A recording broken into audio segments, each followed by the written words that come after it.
खाड़ी में कुछ महीने पहले ही भले ही ईरान इजराइल के बीच छिड़ा संघर्ष थम गया हो, लेकिन तनाव अभी भी पूरी तरह खत्म नहीं हुआ है। इजराइल और अमेरिका की नजरें अब भी ईरान के परमाणु कार्यक्रम पर टिकी हुई हैं। इसी बीच तेहरान से एक नई और खतरनाक खबर सामने आई है। दावा किया जा रहा है कि ईरान ने इतनी ताकतवर मिसाइल बनाई है कि जो यूरोप के साथ साथ अमेरिका तक भी हमला कर सकती है। 20 सितंबर को तेहरान के आसमान में रहस्यमयी धुएं की लकीरें देखी गई। अगले ही दिन 21 सितंबर को ईरान के एक सांसद ने खुलासा किया कि यह धुआं दरअसल एक मिसाइल लॉन्च का सबूत था।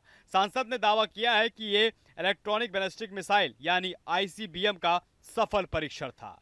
आईसीबीएम ऐसी मिसाइल होती है जो 5,500 किलोमीटर से भी ज्यादा दूर तक वार कर सकती है और इसमें परमाणु हथियार ले जाने की क्षमता भी होती है। ईरानी सांसद ने कहा है कि ये मिसाइल स्पेस लॉन्च व्हीकल तकनीक से बनाई गई है और इसकी रेंज 10,000 किलोमीटर से ज्यादा है, यानी ये सीधे अमेरिका की जमीन तक पहुंच सकती है। वीडियो में लॉन्च के वक्त आसमान में दिखे धुएं के निशान को इसका सबूत बताया जा रहा है। सांसद ने इसे ईरान के सबसे एडवांस मिसाइल करार दिया है। हालांकि ईरान की मिसाइल क्षमता पहले से इजराइल के खिलाफ जंग में नजर आ चुकी है, लेकिन इतनी लंबी दूरी की आईसीबीएम तैयार हो गई है, इस दावे पर कई सवाल उठ रहे हैं। अमेरिका रक्षा खुफिया एजेंसी यानी डीआई की 2025 की रिपोर्ट कहती है कि अगर अभी से फैसला लिया जाए तो भी ईरान 2035 तक ही आईसीबीएम बना सकता है। अभी उसके पास पूरी तरीके से फतेह 2 जैसी मिसाइलें हैं जिनकी रेंज 2000 से 3000 किलोमीटर तक है, लेकिन किसी भी आईसीबीएम के मौजूद होने का कोई ठोस सबूत अब तक सामने नहीं मिला है। आर्म्स कंट्रोल एसोसिएशन की ताज़ा रिपोर्ट में यह कहती है कि ईरान का सीमोन नाम का एक रॉकेट प्रोग्राम अभी शुरुआती दौर में है और भविष्य में इसे आईसीबीएम में बदला जा सकता है। फिलहाल ईरान के पास करीब 3000 मिसाइलें जरूर हैं, लेकिन उनमें से कोई भी आईसीबीएम श्रेणी की नहीं है, यानी अब तक तस्वीर साफ नहीं है। हो सकता है कि आपात स्थिति में ईरान ने कई गुप्त परीक्षण कर लिया हो और अगर सचमुच ने ईरान ने आईसीबीएम विकसित कर ली है तो यह अमेरिका के लिए खतरे की घंटी है, क्योंकि अब सिर्फ इजराइल ही नहीं बल्कि अमेरिका की धरती भी ईरान के निशाने पर आ सकती है। फिलहाल ये दावा सच है या फिर इसकी पूरी तरीके से भी कोई पुष्टि नहीं हुई है, लेकिन इतना साफ है कि खाड़ी में तनाव फिर से बढ़ने वाला है। अमेरिका और इजराइल की सीधा संदेश है कि ईरान पीछे हटने वाला नहीं है। अब आपकी क्या राय इस पूरी वीडियो को लेकर हमें कमेंट बॉक्स में कमेंट करके जरूर बताइए और चैनल पर नए हैं तो सब्सक्राइब करना न भूलें। जहां भक्ति है हर शब्द में, कथाओं में छिपे हैं दिव्य रहस्य और ज्योतिष देता है जीवन को दिशा। धर्म से जुड़ी हर बातों को जानने के लिए हमारे चैनल स्तुति को सब्सक्राइब करें।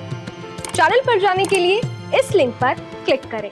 खाड़ी में कुछ महीने पहले ही भले ही ईरान इजराइल के बीच छिड़ा संघर्ष थम गया हो, लेकिन तनाव अभी भी पूरी तरह खत्म नहीं हुआ है। इजराइल और अमेरिका की नजरें अब भी ईरान के परमाणु कार्यक्रम पर टिकी हुई हैं। इसी बीच तेहरान से एक नई और खतरनाक खबर सामने आई है। दावा किया जा रहा है कि ईरान ने इतनी ताकतवर मिसाइल बनाई है कि जो यूरोप के साथ साथ अमेरिका तक भी हमला कर सकती है।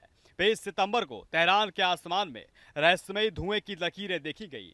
अगले ही दिन 21 सितंबर को ईरान के एक सांसद ने खुलासा किया कि यह धुआं दरअसल एक मिसाइल लॉन्च का सबूत था। सांसद ने दावा किया है कि ये इलेक्ट्रॉनिक बैलिस्टिक मिसाइल यानी आईसीबीएम का सफल परीक्षण था। आईसीबीएम ऐसी मिसाइल होती है जो 5,500 किलोमीटर से भी ज्यादा दूर तक वार कर सकती है और इसमें परमाणु हथियार ले जाने की क्षमता भी होती है। ईरानी सांसद ने कहा है कि ये मिसाइल स्पेस लॉन्च व्हीकल तकनीक से बनाई गई है और इसकी रेंज 10,000 किलोमीटर से ज्यादा है, यानी ये सीधे अमेरिका की जमीन तक पहुंच सकती है। वीडियो में लॉन्च के वक्त आसमान में दिखे धुएं के निशान को इसका सबूत बताया जा रहा है। सांसद ने इसे ईरान के सबसे एडवांस मिसाइल करार दिया है। हालांकि ईरान की मिसाइल क्षमता पहले से इजराइल के खिलाफ जंग में नजर आ चुकी है, लेकिन इतनी लंबी दूरी की आईसीबीएम तैयार हो गई है, इस दावे पर कई सवाल उठ रहे हैं। अमेरिका रक्षा खुफिया एजेंसी यानी डीआई की 2025 की रिपोर्ट कहती है कि अगर अभी से फैसला लिया जाए तो भी ईरान 2035 तक ही आईसीबीएम बना सकता है। अभी उसके पास पूरी तरीके से फतेह 2 जैसी मिसाइलें हैं जिनकी रेंज 2000 से 3000 किलोमीटर तक है, लेकिन किसी भी आईसीबीएम के मौजूद होने का कोई ठोस सबूत अब तक सामने नहीं मिला है। आर्म्स कंट्रोल एसोसिएशन की ताज़ा रिपोर्ट में यह कहती है कि ईरान का सीमोन नाम का एक रॉकेट प्रोग्राम अभी शुरुआती दौर में है और भविष्य में इसे आईसीबीएम में बदला जा सकता है। फिलहाल ईरान के पास करीब 3000 मिसाइलें जरूर हैं, लेकिन उनमें से कोई भी आईसीबीएम श्रेणी की नहीं है, यानी अब तक तस्वीर साफ नहीं है। हो सकता है कि आपात स्थिति में ईरान ने कई गुप्त परीक्षण कर लिया हो और अगर सचमुच ने ईरान ने आईसीबीएम विकसित कर ली है तो यह अमेरिका के लिए खतरे की घंटी है, क्योंकि अब सिर्फ इजराइल ही नहीं बल्कि अमेरिका की धरती भी ईरान के निशाने पर आ सकती है। फिलहाल ये दावा सच है या फिर इसकी पूरी तरीके से भी कोई पुष्टि नहीं हुई है, लेकिन इतना साफ है कि खाड़ी में तनाव फिर से बढ़ने वाला है। अमेरिका और इजराइल की सीधा संदेश है कि ईरान पीछे हटने वाला नहीं है। अब आपकी क्या राय है इस पूरी वीडियो को लेकर हमें कमेंट बॉक्स में कमेंट करके जरूर बताइए, और चैनल पर नए हैं तो सब्सक्राइब करना न भूलें। जहाँ भक्ति है हर शब्द में, कथाओं में छिपे हैं दिव्य रहस्य और ज्योतिष देता है जीवन को दिशा। धर्म से जुड़ी हर बातों को जानने के लिए हमारे चैनल स्तुति को सब्सक्राइब करें। चैनल पर जाने के लिए इस लिंक पर क्लिक करें।